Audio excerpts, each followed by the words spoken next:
Tuhan memberkati. Ya, jadi kita mau mengulas atau mengamati apa yang terjadi sekarang ini. Banyak hal ya yang terjadi ya. Ada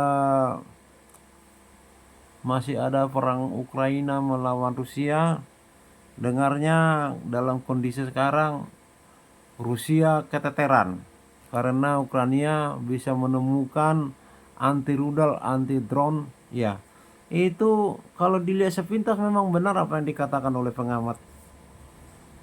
Itu hanya seperti mainan, itu drone itu dikendalikan ya seperti mainan ala yang kapal terbang itu loh.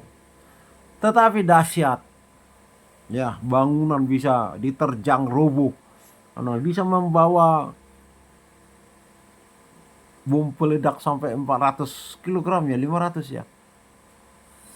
Jadi akhirnya drone musuh drone. Shahed yang menjadi andalan Rusia awal-awal bisa merebut Ukraina sampai 5% wilayah Ukraina ya. Keteter. Banyak banyak ditembak jatuh oleh anti drone dari Ukraina. Nah, itu sekarang Putin itu kaget kalau drone-nya Ukraina sebelumnya itu tidak bisa menjangkau ke Moskow. Ternyata setelah mereka menemukan IT atau menemukan perangkat jarak jauh bisa menjangkau Moskow dan bisa membom bahan bakarnya arsenik dari lain apa namanya itu. Bisa membakar Pertamina, bisa membakar Laut Mati, bisa membakar meledakkan jembatan yang menghubungkan Rusia dengan Ukraina di Donetsk ya. Di Waduh, padahal pertahanan Ukraina terkenal, pertahanan Rusia terkenal dengan teknologi S-400 tembus. Nah itu, jadi kedua yang terjadi ya perang antara Israel Amerika lawan Iran, ya. Jadi ya kita tidak ada yang gembira, tidak ada yang gembira. Saya tanya Tuhan, ini bagaimana ya Tuhan, dan bagaimana berakhirnya?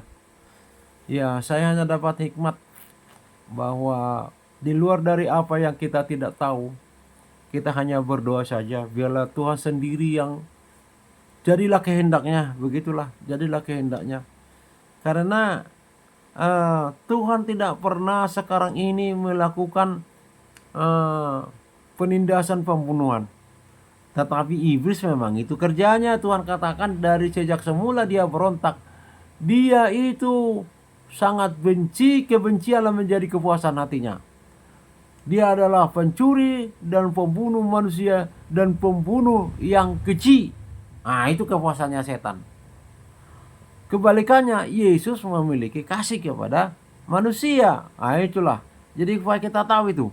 Nah, jadi iblis yang membuat merongrong semua peperangan ini supaya manusia itu terbunuh. Kalau Tuhan melakukan peperangan itu, kalau di dalam kitab Wahyu hanya perang Harmagedon sama perang Gog dan Magog. Selebihnya itu perang dari iblis yang masuk ke dalam hati manusia itu untuk saling membunuh. Kalau perang Harmagedon itu memang perang antara surga, antara Tuhan Yesus melawan iblis. Iblis yang masuk di Vicarious Filidei, dan iblis yang masuk di tentara-tentaranya iblis masuk kepada manusia itu. Jadi manusianya mati terbunuh oleh firman Tuhan, pedang bermata dua yang tajam. Iblisnya gak mati karena dia roh keluar dari manusia yang ditempatinya itu. Nah itu manusia yang jadi korban. Jadi tidak ada peperangan sekarang ini digerakkan, dibuatkan oleh Tuhan Yesus, tidak. Tapi menurut firman Tuhan di dalam Matius 5 ayat 8 ya, kalau nggak salah itu, doa Bapa kami, janganlah membawa kami kepada yang jahat. Jauhkanlah kami dari pencobaan. Itu kejahatan iblis. Jangan membawa kami kepada yang jahat. Jadi kalau manusia atau orang Kristen yang tidak mendengarkan suara Tuhan, yaitu firman-Nya, terutama ya ada audible juga ya, audible ya, dengar langsung ya, dan melakukannya dan tak setia, itu dibawa kepada yang jahat. Makanya pertanyaannya, bagaimanakah melihat kondisi ini? Apakah Trump itu memang disuruh Tuhan memerangi Iran yang meniadakan Yesus itu adalah Tuhan dan menempatkan Yesus itu adalah Nabi di bawah Nabi Muhammad? Ataukah dibawa kepada yang jahat? Jadi Tuhan tidak melakukan apa-apa, cuma diserahkan kepada iblis setan. Kalau Amerika kalah, berarti mereka dibawa kepada yang jahat. Kalau Amerika dan Israel menang, berarti Tuhan sendiri yang mengutus mereka untuk memerangi Iran yang menempatkan Yesus itu hanya sebagai nabi biasa di bawah Nabi Muhammad. Nah, telah viral bahwa An-Nahl 91 itu yang artinya aku Muhammad diperintah hanya menyembah Tuhannya orang Mekah, yaitu batu hitam Allahumma Hajar Aswad. Nah, kalau memang batu hitam itu adalah Tuhannya orang Muslim dan Yesus itu adalah nabinya mereka, maka Yesus itu adalah nabinya batu hitam. Ngeri. Nah, itu sebabnya. Makanya, jadi kalau kita membaca ini tidak bisa kita terlepas dari ajaran yang mengajar kita itu dari agama. Tidak bisa. Karena Tuhan berkata apa yang ada di dalam hatimu itu yang kau lakukan. Ajaran-ajaran itulah yang ada di dalam hati kita. Nah, itu tanggal 25 Desember Khomeini, Ayatullah Ruhollah Ali Khomeini itu masih mengucapkan selamat Natal loh di Facebook, di medsos. Saya sendiri aja gembira meskipun itu Yesus hanya dikatakan nabi. Yesus tidak pernah mengatakan dirinya nabi, tapi masyarakat mengatakan Yesus itu nabi karena masyarakat Israel itu sudah terbiasa hidup di zaman nabi pada perjanjian lama. Sehingga modelnya seperti Yesus itu mereka katakan nabi. Nah, inilah yang diadopsi oleh Al-Quran. Yesus tidak pernah mengatakan dirinya nabi. Tapi kalau utusan iya. Jadi apa yang disebut utusan, apa yang disebut nabi berbeda. Utusan dari surga, kalau nabi itu dari manusia di bumi. Itu. Nah, itu saya pikir di Indonesia begitu anti sekali mengucapkan selamat Natal. Tetapi Khomeini mengucapkan selamat Natal. Hanya selamat Natal karena Yesus itu adalah nabinya dia, nabinya orang Islam. Nah, kalau nabinya orang Islam, Allahumma kan Allah subhanahu nggak bisa tahu, nggak bisa dilihat, nggak bisa ngerti, nggak bisa didefinisikan. Yang bisa didefinisikan, dimengerti adalah Allahumma batu hitam. Nah, kalau itu adalah Tuhannya batu hitam itu, maka Yesus itu adalah nabinya batu hitam. Nah, begitu direndahkan, Yesus tidak mau terima. Setelah ucapan Natal itu, ujung daripada Desember terjadi kekeringan air bersih di Teheran. Oh, kacau. Habis itu di Januari terjadi mata uang Iran amburadul, hancur. Pertengahan Januari terjadi demo besar-besar dan pembunuhan. Tanggal 28 Oktober diperangi oleh Israel sama Amerika. Ini gak tahu ini persoalannya seperti ini. Dan yang paling juga saya soroti, karena Yesus waktu perjanjian lama adalah firman, pernah mengasihani Raja Kores Iran. Itu dikasihani Tuhan Yesus menaklukkan semua negara-negara di sekitarnya. Itu bahkan hampir seluruh dunia tersebut ya. Dan memulangkan bangsa Israel yang tinggal sedikit itu ke Yerusalem. Itulah yang menjadi cikal bakal bangsa Israel yang ada sekarang. Kalau enggak punah. nggak ketahuan, hilang ya, nggak anu lagi, ya. Jadi itu yang terjadi. Sehingga kalau dari segi agama, dari segi kepercayaan, ini ada dua faktor mengapa perang ini terjadi. Ketiga lah, ya, di akhir zaman, terus kemudian ada kasih Tuhan kepada Raja Kores, kemudian Ali Khamenei merendahkan Tuhan Yesus itu sebagai nabi. Beda loh ya. Kalau Nandar Ustadz sama Umi sama Juma merendahkan Yesus itu, menghina, membuli, apalagi katanya firman itu, mengutuk apapun namanya itu dengan Ali Khamenei. Karena dia pemimpin tertinggi, masih lebih bisa dimaafkan lah Juma sama siapa itu, si Umi itu, Umi Ripa itu, sama Nandar sama apa itu, si Kilidai itu, siapa itu namanya. Sangat beda di hadapan Tuhan. Itu langsung dihajar. Nah, menjadi satu kesimpulan bagi kita bahwa apabila memang Tuhan yang menyuruh, apabila faktor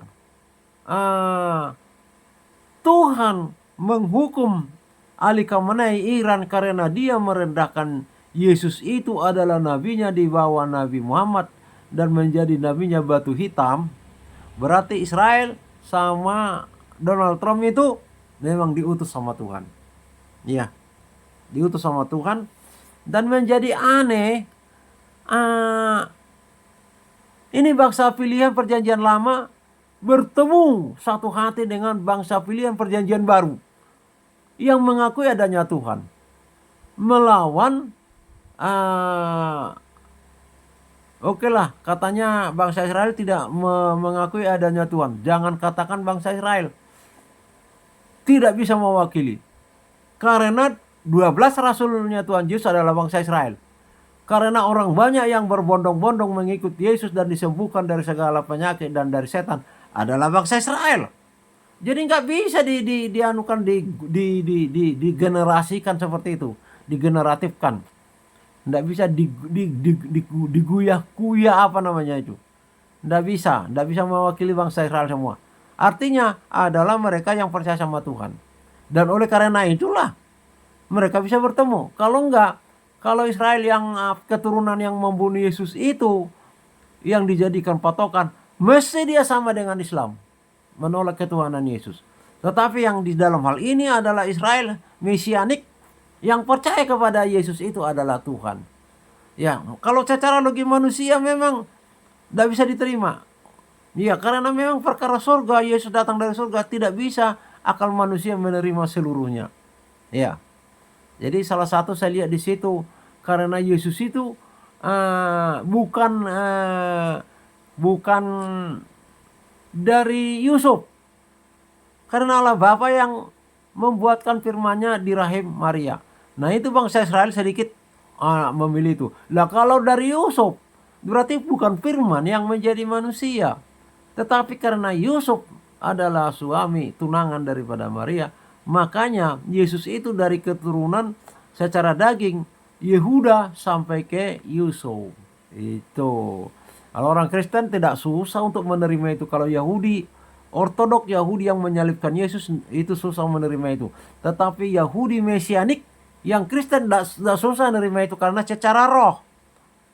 Jadi jalur keturunan itu menurut Rasul Paulus ada tubuh daging, ada tubuh roh. Nah itu. Kalau secara tubuh daging memang benihnya Yusuf lah. Tapi kalau benihnya Yusuf yang terjadi, berarti bukan firman jadi manusia. Padahal Tuhan maunya firman yang menjadi manusia. Tetapi kalau itu benih rohani, ya jadi seperti itu. Jadi sekarang kita mengenai apa yang terjadi di Indonesia ini sangat juga luar biasa ya. Jadi banyak sekali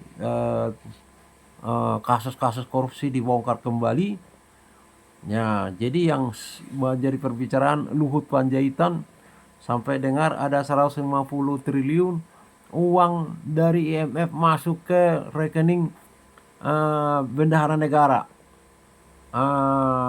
Menteri Keuangan bendahara. pertanyaannya, kok bisa segampang itu? Harusnya kan gubernur via gubernur. Harusnya kan Menteri Keuangan yang waktu itu masih di jabat Sri Mulyani yang menekan itu. Nah, pertanyaannya lagi, siluman. Tidak jelas itu pinjaman atau tidak. Kok bisa seperti apa pinjol ya? Pinjaman online itu. Pinjol. Lah kok IMF itu loh, kok bisa seperti berlaku pinjol?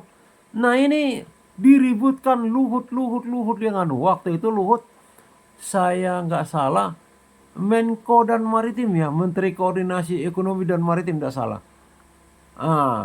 Jadi memang Menteri Keuangan di bawahnya. Nah, meskipun demikian, masa Luhut tidak lapor kepada Presiden Jokowi, atau kalau itu di zamannya Prabowo, masa nggak lapor? 150 T. Tidak jelas masuk ke tuh. Ya seperti premanisme. Nanti terus ditagih sama IMF sebagai utang. Loh, kok bisa begitu? Weh, nggak usah dibayar. Ya perang biarin. Ini makan aja, dikasih keraya, dibikin makanan bergizi gratis. Orang presiden tidak tahu, Menteri Keuangan tidak tahu, kok bisa masuk seperti itu. Bendahara negara, rekeningnya siapa yang memegang? Aduh, itu satu terungkap. Itu terungkap lagi semua. Jadi antara koruptor masuk lagi di situ, ada pihak-pihak yang mau mereduksi, menggagalkan, mau menurunkan pemerintah yang sah. Nah, ini oknum-oknum ini maunya berdarah-darah Indonesia ini. Ngapain? Prabowo itu sudah perseneling 5. Tapi dihalangi. Ini katanya 1 April nanti ini akan terungkap ini. Banyak sekali ya. Kita kalau kan jangan tebang pilih lah. Nggak masalah, itu disut aja itu si Luhut Panjaitan. Tapi usut juga yang lain-lain. Kalau si Reja yang blending Pertalite menjadi minyak yang di atasnya itu apa itu, sehingga dapat harga yang untung yang lebih besar, sudah disebarkan notice, red notice ya, ke seluruh 56 negara, dimanapun dia bersembunyi bisa ditangkap.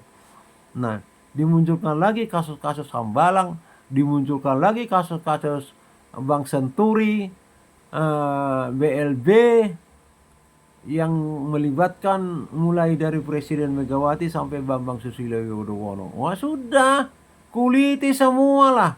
Jadi jangan tebang pilih. Wah, itu dikait-kaitkan lagi, ada tokoh ini, Bambang Yudhoyono telepon Gatot Nurmantio, terus akhirnya dipakai oleh Purbaya sebagai benper. Kalau opo itu dia dikait-kaitkan.